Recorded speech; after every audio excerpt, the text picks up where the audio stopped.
pre-recorded, and it is just for our Academy folks for review. And hopefully some other folks will join us in. But hi, everyone. Welcome back to week 7 of the Safe Routes to School Academy. Can't believe we only have one more to go. That also means that we're more than halfway through August, which is also really crazy to me. So today's agenda, drop your name, where you work, and if you are going to the state fair, your favorite thing you're looking forward to eating or drinking. And we'll respond to those as the session goes on. So today, I just want to call out, we did have the conversation today as grant making. As we were making the presentation, we actually realized, because you all are the first ones to take this, we felt like we could change it if we needed to. And we're actually going to talk more about implementation. So we will be talking about grants, grant writing tips, but also like what other ways do we need and supports do we need to be able to have successful implementation. Hi, Anne. So that'll be today. We'll have a call to action like always. So again, that week 7, it was said grant making. Now we're actually going to talk about implementation, finding resources, and leveraging partners. So for the call to action, we requested, asked, hoped that you were going to go review the Minnesota Student Survey, look at those results for your school, and then also look through the appendix of any of the Safe Routes to School plans that you have, to see what evaluation has already taken place, and kind of understand that landscape. So we are going to go into breakout rooms. I hope the mics work for all of you. If not, if somebody can just put it in the big chat, we'll bring you back sooner. But we'll probably go for 5 minutes or so, Kelly. We can, and for those that the teams does not like you to go in breakout rooms, we'll chat together in the main room. And we'll come back and talk some more.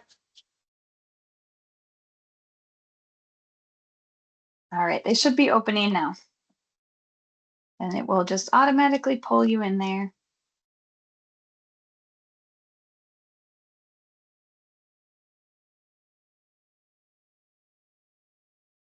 There they go. Great. Our little breakout room again. At least it's consistent. Yeah, I love it. How was your week? Did you get into the Minnesota Student Survey? Have you made any other connections? Yes, so I didn't make it to the Minnesota Student Survey data, but I did get to the data that is in our Wilmer Middle School Safe Routes to School plan. This one was last updated in 2013, so I'd honestly be really excited to see if we're able to update this plan and then see how the data differs, because on here it shows like seriously such a small percentage of walking and biking, like less than 9%. So I'd be really interested now just to see how that has changed. I mean, over 10 years, I feel like we've had so much progress in Wilmer alone, just with like the biking routes and like trails and stuff. So that was kind of really interesting to me. And then a lot of the parent comments from the parent survey were also super interesting, like maybe reasons why they don't have their kid walk or bike to school. A lot of them seemed to stick out was about like safety. And like what time of day their student would be leaving school. So I thought that was interesting. That'd be really cool to see too, like a 10-year decade, like culture shift. Yeah. Because in my brain, it's like, isn't there Walmart or Wilmer bikes? Isn't there like a big, yeah. And seeing that, and actually in today's conversation, we're kind of hinting at ways in which you could do some of that data updating with leveraging partners that you wouldn't have to do a full update. But yeah, that's awesome. Yeah, I'm excited. Do you know if districts or your district does or has like the caregiver survey in their district surveys, or if they do the data collection, the student tallies, like any of that data that they are now just doing annually? I would have to ask on that how frequently they're doing it, because I personally have never seen or heard anyone talk about these surveys besides like me just seeing it in the plan. So that's something I definitely want to ask about. Yeah. Because I feel like, Awesome. well, for sure, like the middle school, they do a lot of even just like bike education events with like the walk bike fun stuff. So to me, I feel like at least that school maybe would, but I'd have to ask to Yeah. confirm.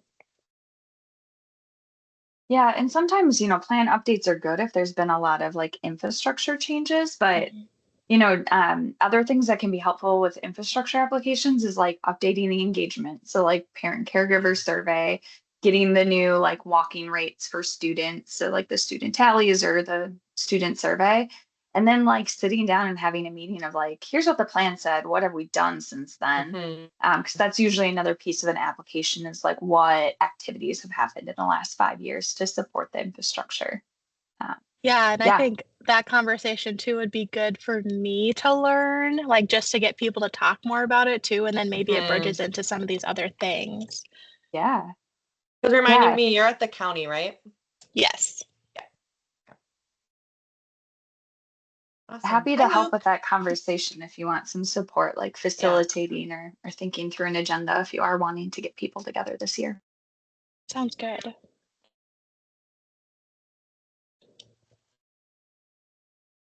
One more minute, Sophie. I wasn't watching the clock. Yeah. One more minute.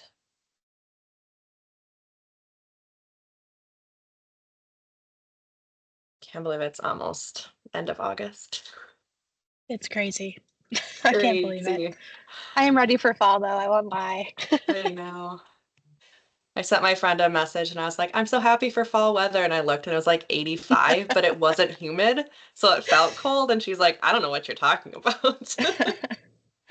A couple of the mornings last week did feel a Yeah. little bit like fall, and I see the temps drop a little bit next week, at least in my area, but Yeah. I'm excited. Awesome. You can pull them back, Kelly. Hopefully they had a little bit of time to chat.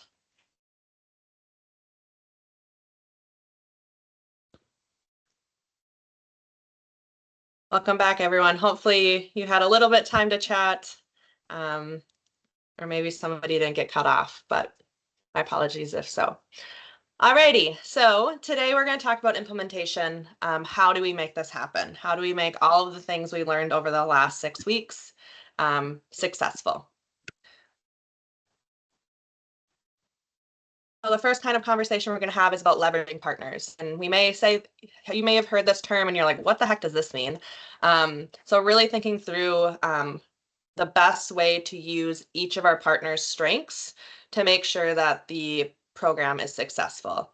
So one partner may have a perspective of the infrastructure, one partner may have perspective of how to really engage all of the community. Others may have resources and funding. So how can we leverage each of each other's strengths to make sure it's successful? Benefits, again, they're shared ownership and accountability. It's not put on all one person to do this well. We can expand the resources. We can expand the funding. If the city has $1 million road project and then the Safe Routes team can come in with a $50,000 additional project, right? And you can keep building this and the actual project amount increases. Staffing is another way, right? It might not be the transaction of funds, but it is the time and effort put into doing the planning and implementation. Data collection is a really great one of how to leverage partners. Hey, we're going to go do a walkout. Come with us, right? We need somebody to do the data observation, hazard assessment. Can you do that for us? That kind of thing. And then the in-kind support. We often see it on applications and it's really helpful. And again, this doesn't have to be, we are paying X amount of funding, but it is, we're using 10 hours a week of staff time to make sure this project is successful. Again, there's an increased reach across diverse audiences if we leverage partners because everyone has a different relationship in that community. And then there can be stronger policy and system changes if there's more folks that are bought into the project, right? We can put it in multiple plans, multiple policies, and then have more of a culture shift of the overall goals. So I'm just going to go through several partners that you all can leverage. Some of them you know, some of them maybe are new. So the first one we wanted to call out obviously is SHIP. It is a county partner. It is in 87 of the counties, so all of the counties and 10 tribal nations. And really, SHIP has so much support for safe routes to school. And one of the reasons Kelly and I often talk about why Safe Routes to School is so successful in Minnesota is because we are partnering with SHIP and MDH to make sure that those county partners are allowed to have the like that local implementation connection. So some ways that SHIP can support, I know there's several of you on the call with us. Facilitation and organization. Can they set up reoccurring annual or biannual meetings with city folks, county, and school folks? Sometimes SHIP can update Safe Routes to School plan. So if you only need the engagement section of your Safe Routes to School plan updated, SHIP can help manage that. They have very small amount of potential funding. So knowing that SHIP 6 is coming through and they're working on budgets right now, could they put bike racks into their SHIP budget? Could they put $1,000 to support a walking school bus in a community into their SHIP budget, right? Those smaller potentials. SHIP and MDH has such a strong leadership buy-in of Safe Routes to School from the beginning. Safe Routes to School has been one of the allowable PSE, all of the terms that they use, approvable programs. So there is that big buy-in from very top down. Again, that data collection engagement, can we go out to those schools and help with the things that schools often say they don't have the capacity for, the time and capacity. Many of our SHIP partners also have grant writing experience, so can they help read and review grants? Can they help schools actually apply for grants and be almost a ghostwriter in the sense? There are ways in which we can leverage that. Communication and promotion, and then letters of support. So if a community is applying for a local, state, federal grant, SHIP can be a really strong letter of support for that. For the SHIP folks on the call, is there anything else that you've done to support Safe Routes to School that we missed? Or that you've thought of now?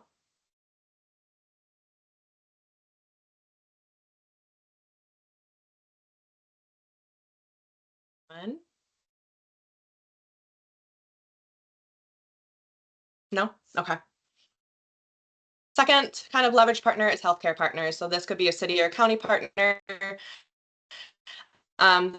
They may have the Hey, role Sophie, you're of cutting out a injury bit. prevention If you want to specialist, turn your video off. community health advocate. Is this better? I think so, yes. Okay, let me know if not. Sorry, folks, my internet's been a little wonky today. The second one is healthcare. So again, injury prevention specialist, community health, healthcare foundations. As we've known, these could be volunteers. They could help with the promotion campaigns, and often times they have a bucket of funds within their organization. We often get helmet giveaways, water bottles, reflective gear. Next one, as we have on this call, as many of them, is public folks and engineering. So city county partner, they're really a key member of the Safe Routes to School team. Their role is really to help and maintain that walking, biking infrastructure. Can they assess traffic flow? Can they help with implementing what the Safe Routes to School infrastructure E is in the plans? Can they help pilot temporary projects, cones, spray chalk, curb bump outs? Context for more of a rural small town is creative crosswalks and art. Can we have kiddos come and design what would be in those curb bump outs versus on a MnDOT roadway?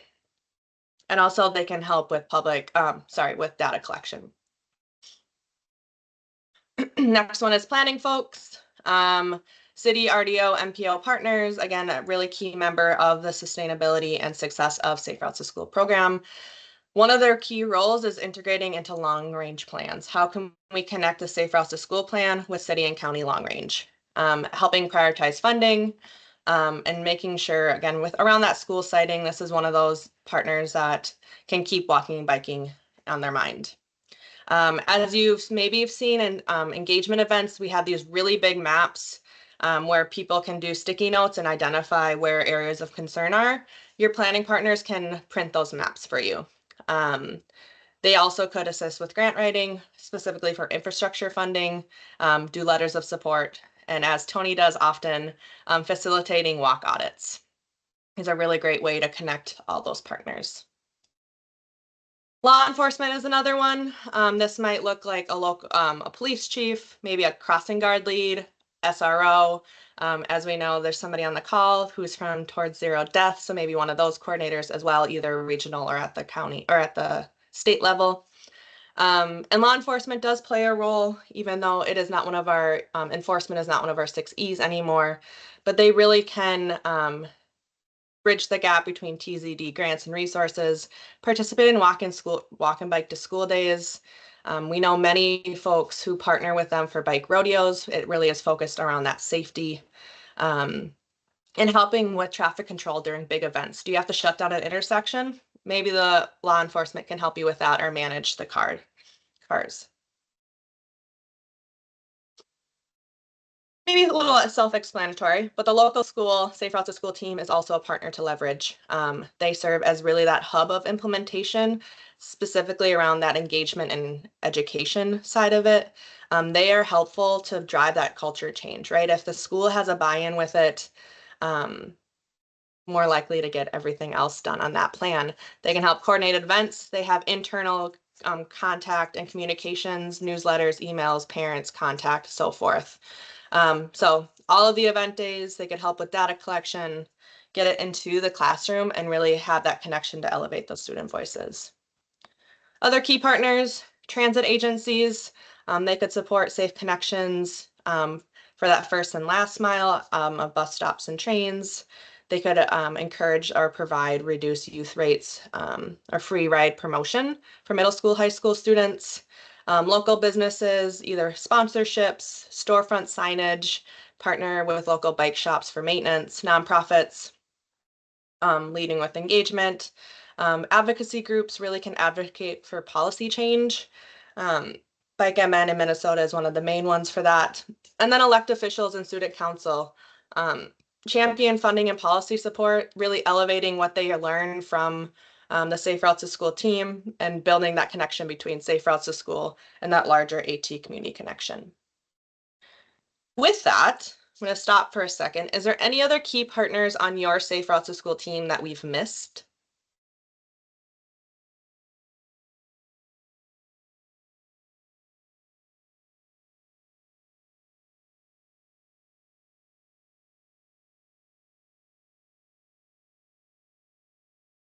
Not hearing anyone. Let me check the chat. All right. Well, if you think of any, you can come off mute, raise your hand, or in the chat. Alrighty. On to the next conversation. So we're going to chat through grants and funding. This was going to be that main conversation, but oh, thanks, Luke. Park boards and community education. Yes.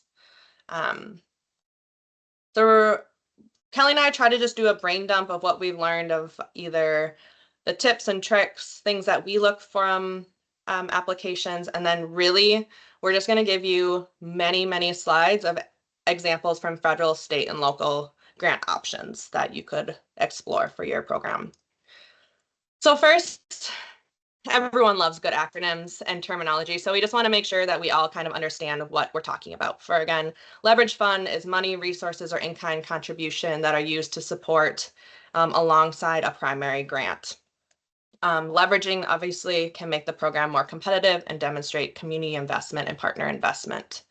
When we say solicitation, we mean a formal announcement from an agency, most from our perspective, MnDOT, and it outlines eligibility, requirements, deadlines, how to apply, a guide, FAQs, and so forth. RFP is a request for proposal. This is a specific type of solicitation, which like a MnDOT would outline need or project requests and request the applicants to submit proposals detailing how they would then meet the need of that RFP. Procurement, this is, you can think about it as like purchasing, the process of acquiring goods and services, and it's following either the state or organization policies. LOI, this is more for infrastructure funding, but letter of intent. So before you even even submit your application, you can submit a letter of intent that is a document that is expressing the applicant's intent to apply for that funding. It outlines the project's concept, scopes, eligibility, and then allows the grantor to give some feedback or if there is something that isn't eligible, to be able to flag it before that partner then submits the full application and can adjust. LOS, letter of support. This is oftentimes to request a letter of support showing its collaboration, alignment with other priorities, and it's from partners, school, stakeholders, elected officials, and so forth, depending on what you're applying for. And then the only other one we wanted to really mention is cost share. This is when a proportion of the project cost is covered by the applicant or another funding source and not 100% covered by the grant agency. So this could be cash contribution, it could be an in-kind contribution, such as staff will volunteer 10% or 10 hours a week to work on this, donating materials and so forth. Is there any other terms that you've heard of through grant process that you were like, I don't know what this means, this is confusing? MnDOT uses this acronym all the time. Anything?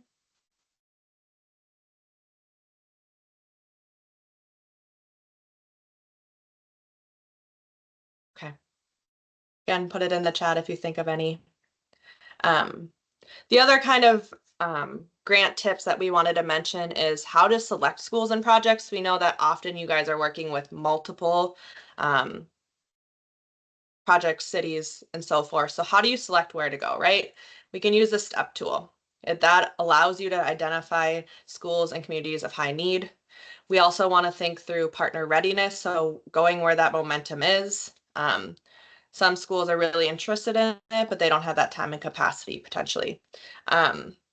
Capacity, don't spread yourself too thin, right? We can't get all 65 schools in the county. Maybe we only do 1 to 2 this year, and then next year do a couple more. That alignment, again, looking for that windows of opportunity. If there's a road near school that is scheduled for construction, maybe adding a sidewalk or crosswalk to that is cheaper and faster than trying to get to a different side of the community that maybe has no funding or projects coming up. Oh, sorry about that. Sophie, there's a question in the chat. What if a community is more interested in safe routes than the actual school? Great question. Kelly, do you have any thoughts? I have some, but you can chat if you want. Yeah, I think that's common. A lot of times the community might be more interested, and I think that's okay. Maybe if there's some momentum with folks who are like looking at the infrastructure around the area, that could nudge the school to be more interested. Just all the priorities, they got to go where the momentum is.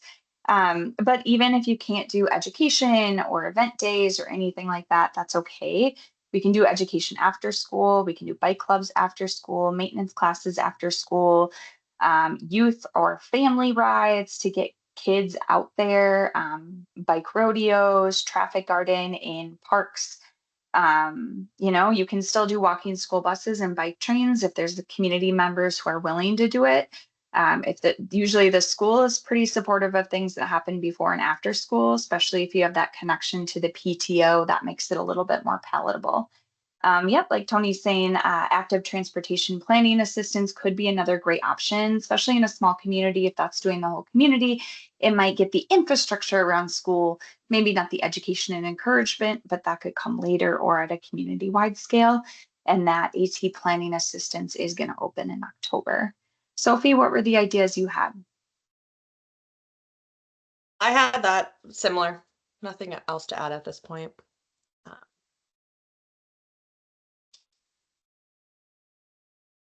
So just a few other kind of hot tips that we thought of is in preparation for applying to funding. So being able to have those conversations before the application is out, maybe even 6 to 12 months before you know an application is coming out, to align goals, talk through what do we want to submit for, and so forth. Data collection. You can always use data collection to inform decision making, knowing it's back to school time. Is there any student walk tallies? caregiver surveys, hazard assessments, anything that we could be updating to really inform those decisions of where to go for projects.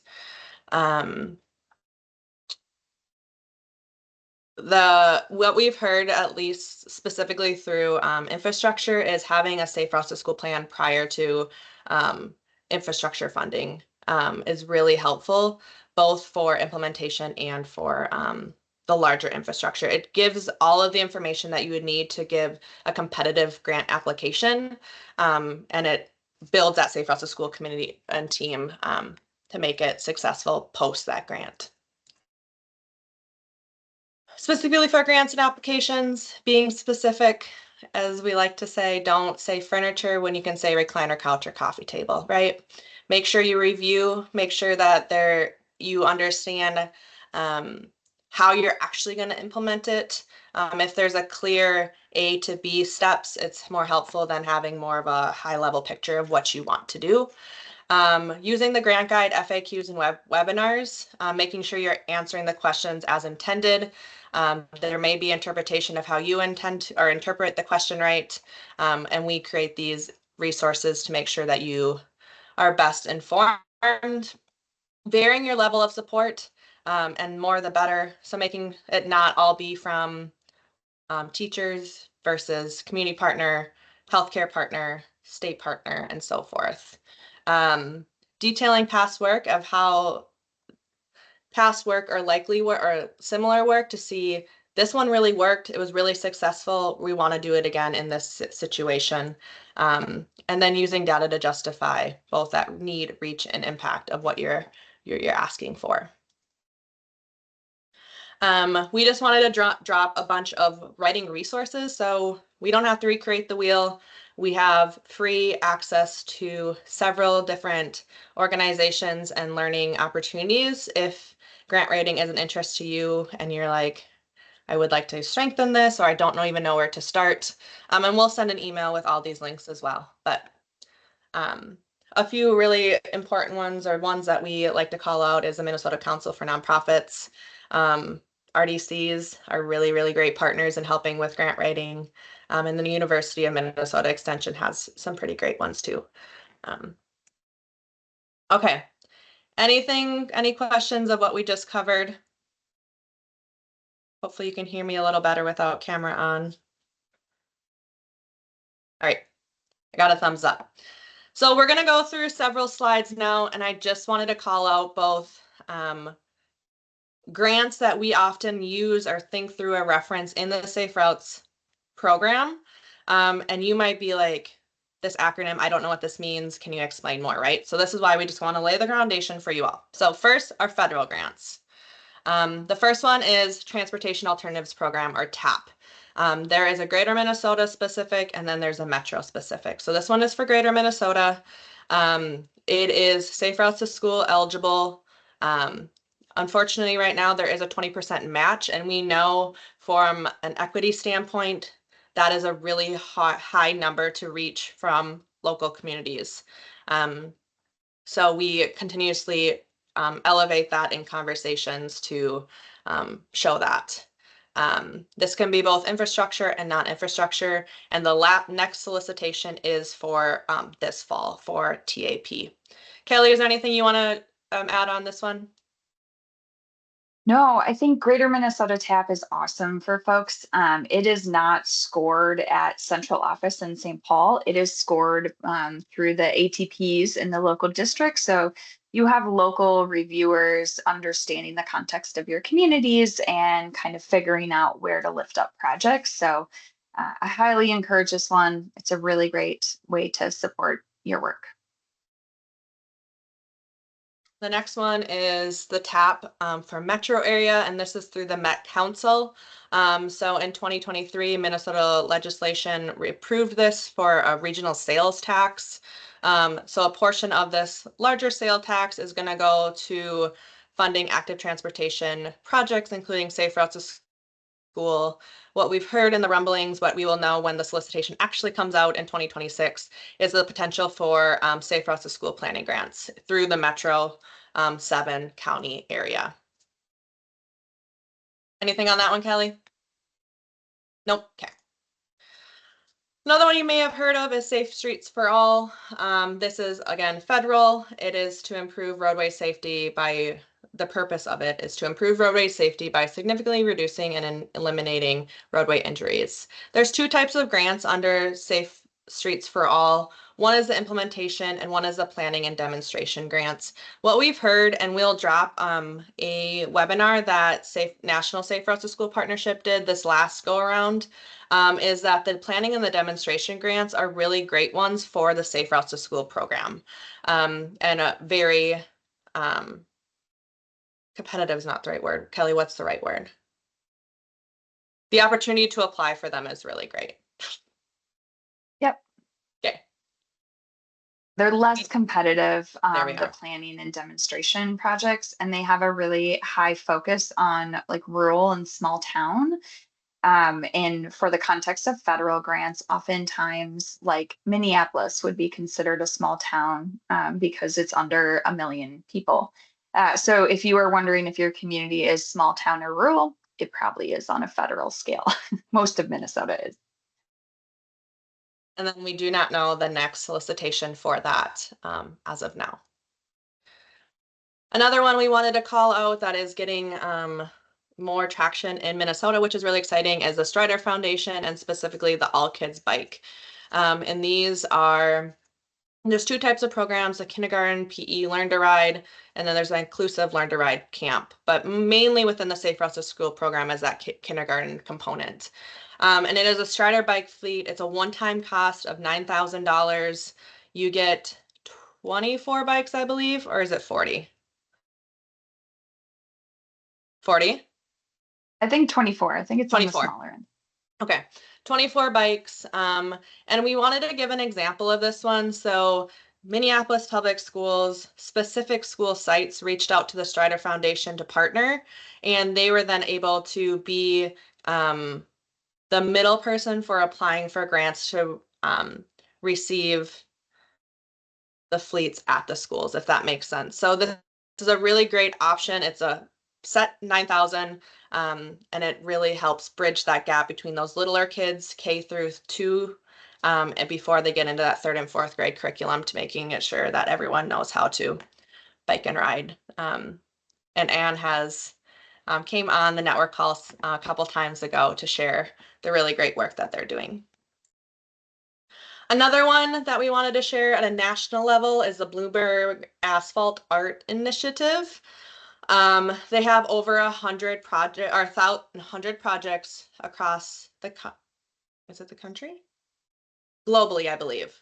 And it links schools, parks, and locations, and it's really great because it creates more innovative spaces. So is it designing bump outs, crosswalks, and so forth. And Minneapolis South Falwell actually received this this grant. I think it was 2 years ago now, and this is a picture of them painting that installation. So if that's ever an interest, if your community is interested in art and things, that's another option. Okay, now we're on to state grants. So we're going to just chat through Safe Routes to School program. When we say certain grants, what do we mean?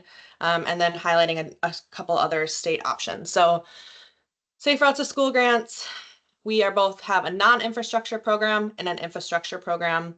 Kelly, myself, Phoebe are under the non-infrastructure.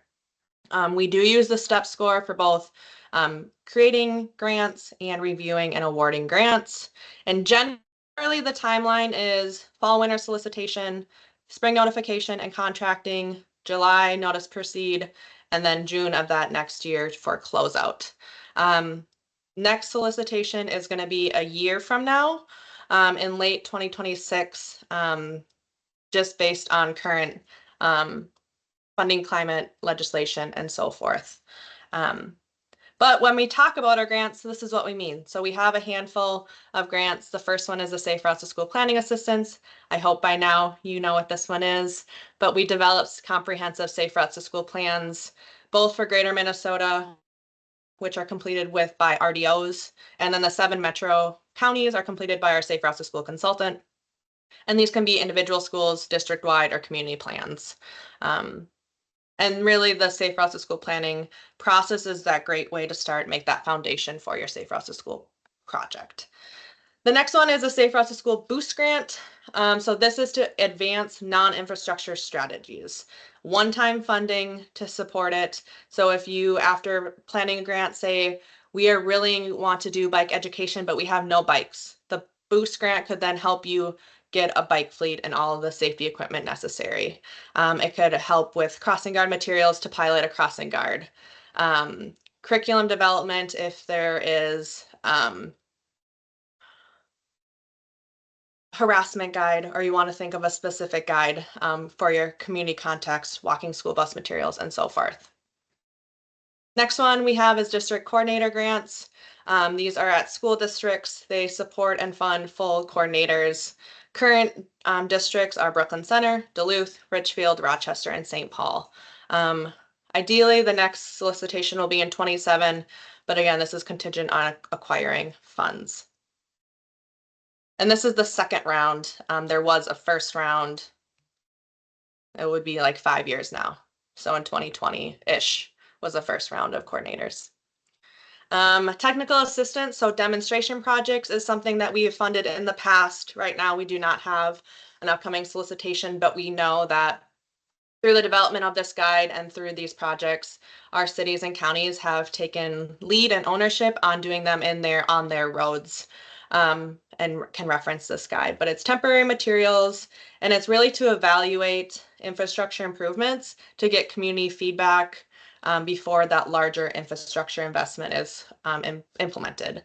So for example, in this picture is a curb extension, and on really busy streets, it might say in rural Minnesota, big semis don't have that turning radius, and that wouldn't work, right? They can put this in, see if the semis hit those vertical white poles or not, and adjust as needed.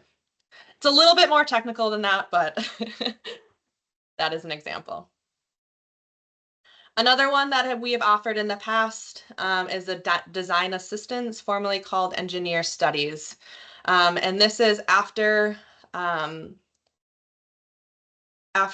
people receive the Safe Routes to School planning assistance, but prior to implementing or prior to applying for the infrastructure funding, you can use a design assistance to really understand what is it going to cost and what are we asking for, what is that design, and so forth. And we have found it is very beneficial when then applying for those infrastructure funds, kind of that bridge between the plant and infrastructure. Speaking of, we also have infrastructure solicitation. So this is not in our office with Kelly, Phoebe, myself, but this is in the state 8 office under Steve. But this is available. The next solicitation is going to come in late 26, again, contingent on those funds. But a really, really great program. And there's no match funds, which is awesome. Past grantee examples, signage, crosswalks, trails, and so forth. As you know, as we chatted through, SHIP. In the past, there has been funding to support plan updates, mobile dynamic feedback signs, so gathering some of that information of how fast are these cars really going on these roads during school time and after school time, and so forth. They have funded bike fleets in the past. They do a really, really great sharing in-kind donation staff time to support this work and others. Another one is the DNR, No Child Left Inside. The next solicitation is in fall. This, I know they've funded bike fleets. They've kind of outside of Safe Routes to School, but they've funded connection between Safe Routes to School and parks, cross-country skis, park equipment, snowshoeing, archery. So it's really getting all those kids outside. It could be a really great connection if you're working with SHIP for that Safe Routes to School to Parks connection. I'll hop in here and say I was a reviewer for the DNR No Child Left Inside grants. And I think if anyone wants to do something innovative, like a fat tire bike fleet to expand like winter PE, or through your community ed program or park program, that it can be kind of like loanable out. They're pretty interested in like winter activities. They get a lot of summer stuff. So just a tip. Insider knowledge. The other state one that we just wanted to call out was the AARP Community Challenge Grant. In the past, they funded quick build projects, school safety patrol, walking school buses. It's a really great connection point to leverage partners. Any questions on state funding options? Any of the ones we've set in our program that you're like, what does that actually mean, Sophie?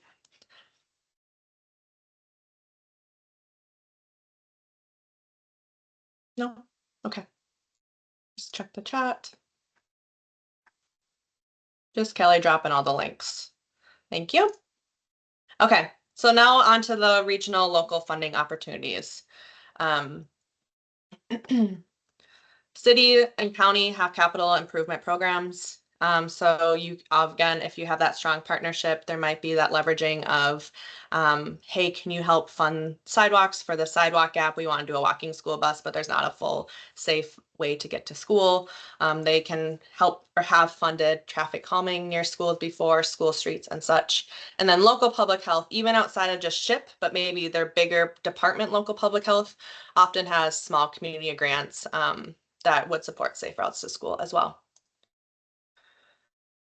Another thing really great with Minnesota, we have initiative foundations. There are 6 across Minnesota that are independent entities that help really build that regional need and opportunities. There's a list of here. We'll send a contact list as well. But Northwest Minnesota Foundation, West Central Initiative, Southwest Initiative, Initiative Foundation, Northland Foundation, and Southern Minnesota. And we just pulled an example from the Southern Minnesota Initiative Foundation. And this one, these are just examples of how they've used this and the connection with Safe Routes to School. So somebody received funding to expand adaptive biking opportunities, used a fund to expand their wellness committee, so making sure that's more diverse community focus. Park accessibility, linking again Safe Routes to School with parks, new signage and wayfinding, the development of pedestrian multi-use trails, so that's more that infrastructure side of things. But it works. So just some examples of the initiative foundations. There's also a couple more different foundations across Minnesota. So the Baldwin Foundation, supporting rural communities and leadership and project funding. Otto Bremer Trust, community health, economic well-being, and education. Bush Foundation, innovative community problem solving. And then the McKnight Foundation, community engagement, climate, transportation related. Lastly, service organizations, as we've mentioned before, but they're really great partners and often have some funds. Rotary, Lions, I can never say it, Kelly, Kiwanis, and JCES. JCs. JCs. Mhm. Okay, with that, before we get to the local highlights, thoughts, questions? We have a little bit of time here.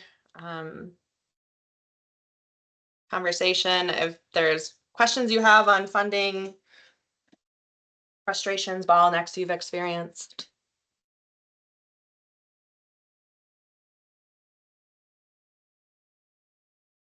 So this is Tony. I think the hardest part for me is when you get into small rural communities. The project was identified at the school level and there was support from the city.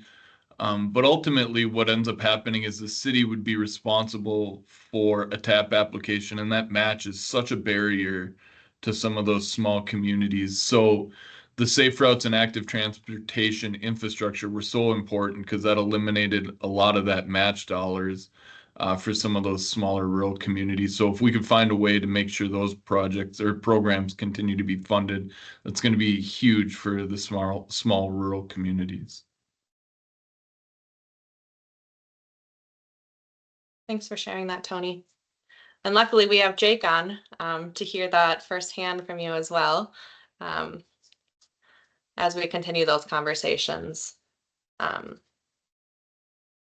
Any other thoughts, experiences, highlights from using any of the grants that we've highlighted or others? I saw in the chat there were some other examples of grants you can use as well.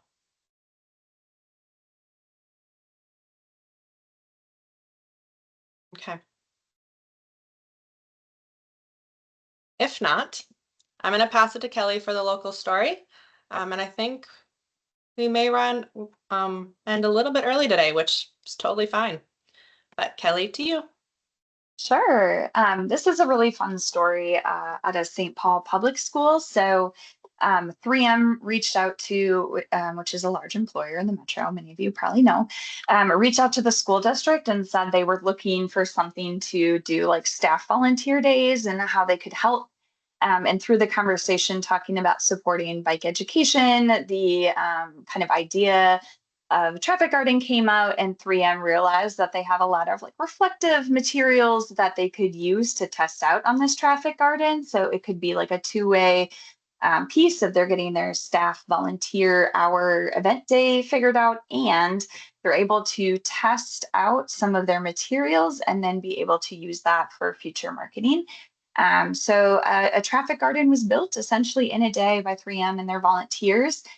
St. Paul Public Schools, worked to figure out what school was going to be the best fit for this, which is a mix of what is like a very high need underserved school that also has the staff support to make sure that it would be heavily utilized through bike education, through the summer community ed program, and through the nearby neighborhood. So a lot of the work on the school district side was just kind of figuring out that location amongst the 50 plus schools. And so it was just a really fun, great project. They did a lot of really cool art and a fun way to leverage a local business to support the work. So you might not have a 3M in your community, but again, something like this, getting some donated paint, getting some volunteer hours from your community partners, and maybe a little fundraising for, paintbrushes and materials like that. I know when I worked at a local level in rural areas, like the Kiwanis, asking them for $1,000 grant was usually pretty successful, especially when it focused on kids, or the Lions Club, or the Healthcare Foundation. So most hospitals are nonprofits and they have a healthcare foundation. We've been able to use that to get helmets. So some of these things like infrastructure are really expensive, but if you want to do some of these support pieces, you can get some of your local partners on board. So think about your businesses, think about those partners. Who do you have relationships with? And it doesn't hurt to ask if they have a grant funding program or if anything in Safe Routes or your work is for it. A lot of times they're looking for a good project and they don't always do kind of the outreach to help like rise up good applications. They're just taking what comes their way because they're volunteer organizations. So think about that and chat with your partners to see if there's any good options near you. Thanks, Kelly. Alrighty, the call to action this week, two of them. One of them is we're asking you to please complete the Safe Routes to School evaluation survey. As you know, this is the first time, so we want your feedback on what has worked, what has not worked, what did we miss, how can we change this to improve this for the second cohort. And then secondly is to identify key stakeholders in your community that might be helpful to have a meeting with this next year, right? Funding will be coming a little bit later than usual, this next solicitation round. So this is an opportunity to build those connections, identify those projects, and see how you can leverage the different priorities and alignment. So Kelly will drop it. We'll also email you the link as well. But with that, Kelly, if you want to stop recording, that is week 7. Thanks for